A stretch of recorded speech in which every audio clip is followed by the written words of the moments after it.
اچھا اب لیکن بچوں کی جو تعدیب ہے ہمارے پیٹے بغیر، ان کے اس کو کچھ متبادل طریقے بھی ہیں، کچھ متبادل طریقے بھی ہیں. مثلا امیر المومنین علی بن ابی طالب علیہ السلام فرماتے ہیں اللہم صل علی محمد، فرماتے ہیں اپنے بیٹے کو مت مارو. بیٹے سے مراد اولاد ہے، اور اسے باادب بنانے کے لیے اس سے ناراض ہو جاؤ، لیکن اپنی ناراضگی کی مدت کو طول نہ دو اور تھوڑے عرصہ گزرنے کے بعد اس سے راضی ہو جاؤ. یہاں تو اتنا لمبا لمبا بات چیت بند کر دی جاتی ہے، وہ بچہ اور دور ہو جاتا ہے اس سے. اور مارو نہیں، لیکن اس سے کچھ ناراضگی کا اور مختصر مدت کے لیے بات چیت کا جو ہے وہ اس کو تھوڑا سا روک دو، لیکن زیادہ طویل ایسا نہ ہو جائے کہ آپ اس سے بات چیت بند کر دیں اور وہ آپ سے دور ہو جائے. لیکن کتنے طریقے اس کے اندر یہ بتائے گئے ہیں. کچھ متبادل طریقے بھی ہیں، کچھ بچوں پہ ورک کرتے ہیں. اچھا جب یہ طریقے بتائے جا رہے ہوتے ہیں نا، تو اس وقت جو پورے پکے تیار بدتمیز بچے ہو چکے ہوتے ہیں نا، ان پہ آپ ان حدیثوں کو اپلائی کرتے ہیں کہ یہ تو بھائی اس سے کیا ہوگا ناراضگی ہو تو کہے گا ٹھیک ہے خاموش بیٹھے رہو، کچھ نہیں کہو مجھے. تو یہ آپ نا ان پہ منطبق کر رہے ہوتے ہیں. اس سے کہیں پہلے کے مرحلے ہیں کہ بچوں کو اس طرف جانے ہی نہ دیں. یہ والے طریقہ کار سے ان کو قابو کرنے کی کوشش کریں. مثلا آیت اللہ سید جمال الدین گلپائگانی، وہ اپنے بیٹے سے کہتے تھے بیٹا اگر نماز شب تم نے نہیں پڑھی تو آنکھ کر دوں گا، بلکہ آنکھ خود ہی ہو جاتا ہے انسان. تو مستحبات کو ترک کرنے پہ آنکھ کرنے کا کہہ کر آیت اللہ جمال الدین گلپائگانی اپنے اس کام کے ذریعے بیٹے کا مستقبل بنا رہے تھے. یہ ناراضی کا جو اظہار کر رہے تھے کہ دنیا کی چیزیں مستقل فنا پذیر ہیں، نماز شب تم نے اگر چھوڑ دی تو مجھے اس قدر اذیت ہوگی کہ تم اتنے بلند مقام کو تم نے کیوں نہیں حاصل کیا، مجھے اذیت ہوگی اس بنا پہ تم آنکھ ہو جاؤ گے. تو یہ بہرحال اس طرح سے یعنی ناراضی کا اظہار کرنا، اس کو گائے بگائے اس طرح کی چیزوں پہ کہنا کہ مار پیٹ کی نوبت ہی نہیں آئے اس کے ساتھ. اور مثلا بعض اوقات کچھ ملامت بھی کی جا سکتی ہے. ملامت کرنا بچے کو، مثلا کچھ سخت الفاظ کہہ دینا. اچھا سخت الفاظ کہہ دینے میں جو ہے وہ گالیاں دینا یا اس طرح کے الفاظ بھی نہیں ہونے چاہیے. علماء فرماتے ہیں جیسے کم بخت کہنا، بدبخت کہنا ان کو. اس سے کیا ہوتا ہے کہ پھر وہ والدین کے منہ سے اس قسم کی باتیں اگر نکلتی ہیں تو پھر اس کے اثرات بھی آ جاتے ہیں، وہ ہو جاتا ہے بدبخت. تو سخت الفاظ میں بھی یعنی آپ کو خود دیکھنا ہے کہ کیا یعنی مارے پیٹے بغیر متبادل ابھی آپ اس کو ذرا سخت جملے آپ کہہ دیں. کیونکہ بعض اوقات یہ بھی ہوتا ہے اتنے سخت الفاظ کہ جن کو زبان کے مقتول کہا جاتا ہے. حضرت امیر فرماتے ہیں بہت سے انسان ایسے ہیں جنہیں زبان نے موت کے گھاٹ اتارا، یعنی آپ نے ایسے الفاظ کہ ان کی شخصیت کو کچل کے رکھ دیا. ہم نے جو تربیت اولاد کی مدرسے نے کتاب پرنٹ کی ہے، اس میں عام طور پر مائیں اپنے بچوں کو کیا کیا غیر مناسب الفاظ کہتی ہیں ان کی بھی ایک لسٹ دی. آپ دیکھیے گا، کبھی وہ مجھے دہرانا نہیں ہے ان کو، لیکن اس قسم کے الفاظ ان کو گھر میں کہے جاتے ہیں بچوں کو. تو یہ کیا ہے، یہ زبان کے مقتول بن جاتے ہیں، ان کی شخصیت خراب ہوتی ہے اس سے. مثلا آپ کو ہی کوئی وہ سب باتیں کہے، بدبخت، کم بخت اور اس طرح سے، آپ کو کیسا لگے گا؟ تو بہرحال یہ چیزیں کچھ زبان کی سختی ہونی چاہیے. اور ایک اور بھی ہے کہ عام طور پر یہ کم بخت بدبخت کہنا اصل میں یہ بد دعا بھی بن جاتی.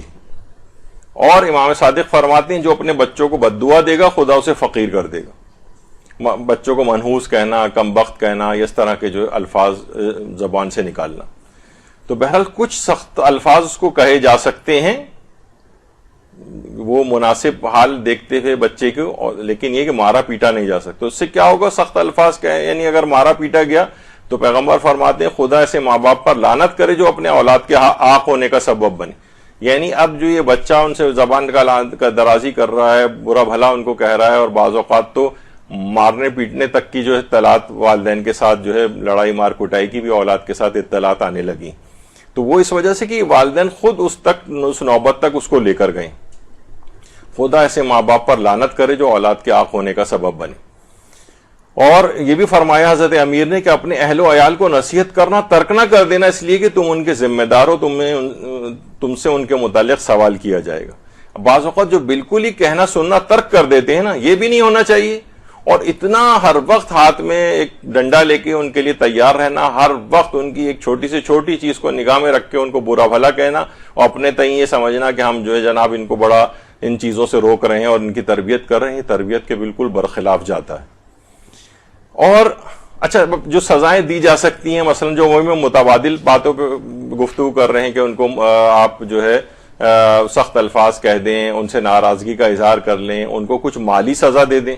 مثلاً بچہ اگر ہے اس کا چند دنوں کے لیے جیب خرچ بند کر دیں.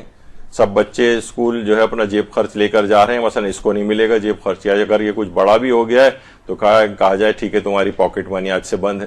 عام طور پہ ہوتا ہے نا کہ کوئی کام ٹھیک نہ کر رہا ہو, چھٹی وغیرہ کر رہا ہو, تو اس میں کہا جاتا ہے کہ ٹھیک ہے پھر تمہاری سیلری میں سے کٹیں گے اتنے پیسے. پھر وہ مجبور ہو کے جو ہے نا یعنی بہرحال اپنے اوپر قابو کرتا ہے اور وہ نہیں نافرمانی کرتا ہے. تو مالی سزائیں ان کو, اس بچے کو اس لحاظ سے دی جا سکتی ہیں. یا مثلاً بچے سے کچھ سہولیات واپس لے سکتے ہیں آپ. بچے سے سہولیات واپس لی جا سکتی ہیں. مثلا کوئی چیز آپ نے اس کو دی ہوئی, آپ اس سے کہیں گے ٹھیک ہے اب اگر تم نے اب یہ کیا تو مثلا یہ جو ہم نے ہتھیار تمہیں دیا ہوا ہے, مثلا موبائل فون, انتہائی خطرناک چیز, اول تو ایک خاص عمر ہونی چاہیے اس کی, لیکن چلیں بہرحال وہ اس سے واپس لے لی جائے.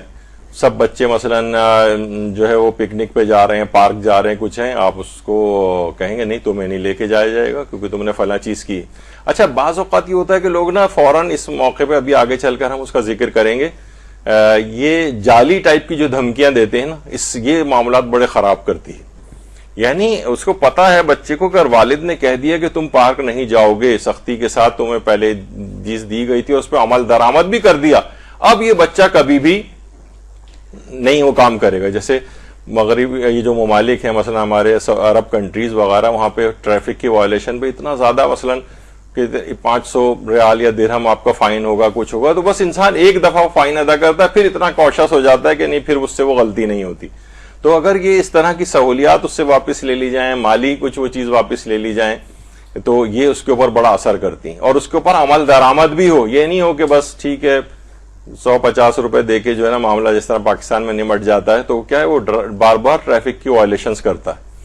تو یہ سہولیات کو واپس لینا, اور تو یہ بھی ایک بچے کے ساتھ ایک طریقہ کار ہو سکتا ہے.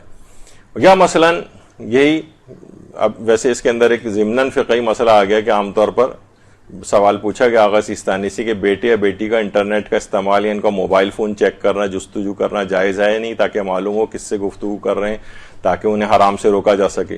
تو فرمایا کہ اتنی مقدار میں جائز ہے جس پر انہیں حرام کاموں سے بچانا موقوف ہو. یعنی اس حد تک بہرحال انہوں نے کہا ہے کہ اجازت دی ہے کہ بچہ خراب ہوا جا رہا ہے, لڑکی خراب ہوئی جا رہی ہے, اب ذرا چیک کرنا ہے کہ کس کے ساتھ اس طرح کے مراسم ہو رہے ہیں, تو اس حد تک کہ بس وہ کسی برائی کی طرف نہ جا سکے.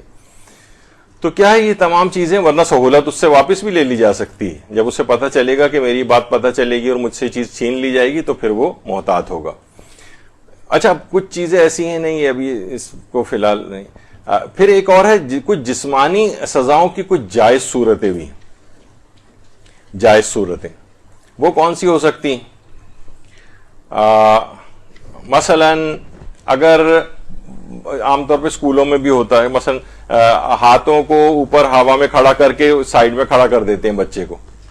پتہ نہیں اب ہوتا ہے یا نہیں ہوتا, ہمارے زمانے میں تو بڑا آرام سے ہوتا تھا کہ وہ بچہ کھڑا ہوا ہے. اچھا اب یہ کیا ہے کہ بہرحال اس میں کوئی اس کو پٹائی وٹائی نہیں ہو رہی, لیکن تھوڑا سا, یا مثلا ایک جسمانی اور بھی اس کو سزا کے طور پر لوگ لیتے ہیں, لیکن مثلا بس کان پکڑ کے اٹھک بیٹھک کروانا, اس میں ایک ایکسرسائز بھی ہو جاتی ہے بچے کی. یا ہمارے زمانے میں ہوتا تھا کہ وہ مثلا مرغا بنا کے چلوایا کرتے تھے, استاد جو تھے وہ پورے اسکول میں مرغا بن کے چلتا پھر رہا ہے. تو بہرحال کہا جاتا ہے کہ بہرحال یہ ایک اچھی ایک ایکسرسائز بچے کی ہو جاتی ہے, لیکن میں فقہی اعتبار سے نہیں بتا سکتا. لیکن بہرحال یہ کہ اس طرح کی چیزیں, تو یا اتنی دیر تک کے لیے مثلا کھڑے ہو جاؤ یا کوئی, تو کچھ ایسی جائز صورتیں بھی ممکن ہیں کہ آپ کو مار پیٹ کی نوبت نہیں آئے اور اس طرح کی اس کو کچھ سزا دے دی جائے. یا مثلا اور بھی چیزیں ہو سکتی ہیں, کوئی چھوٹا بچہ اگر ہے, اور اب ہر بچے کی ظاہر نیچر کے اعتبار سے الگ الگ سزائیں مناسب ہیں, خود تحقیق کرنی چاہیے ہمارے بچے کے لیے کون سی صحیح. مثلا بچے کو کہا جائے کہ اتنے صفحات فلاں چیز کی نا خوش خط رائٹنگ یعنی یہ کر کے لاؤ, 10 پیج لکھ کر لاؤ. ایک زمانہ تھا مثلا ایک صاحب بتا رہے تھے کہ ان کے آفس میں تھیں ایک جو ریسیپشنسٹ تھیں, وہ مثلا فون پہ ہر وقت لگی رہتی تھیں. اب کیسے ان سے بعض اوقات کہنا بھی مشکل ہو جاتا ہے. تو انہوں نے کیا کہ ایک ڈائریکٹری جو تھی, پتہ نہیں شاید ڈاکٹرز کی ڈائریکٹری تھی, وہ اس کو کہا کہ اس کو پورا آپ ٹائپ کر کے لے کر آئیں. تو وہ بیٹھی پھر ہر وقت ان کو کیا کیا کہ سزا دینے کا ایک انداز یہ رکھا کہ ان کو ٹائپ کرنے کے لیے دے دیا اور ٹاسک دے دیا کہ یہ روزانہ اتنا جو ہے پیجز آپ کو ٹائپ کر رہے ہیں، تو کیا ان کی توجہ اس سے ہٹ گئی اور بیٹھی وہ ٹائپنگ اب کر رہی ہیں. تو بچوں کو کچھ نہ اس طرح کی چیزیں اتنے لکھ کر لاؤ، خوش خط لکھ کر لاؤ، ایک ہی سینٹینس کو اتنی مرتبہ بہت ساری اس طرح کی چیزیں ہو سکتی ہیں. اچھا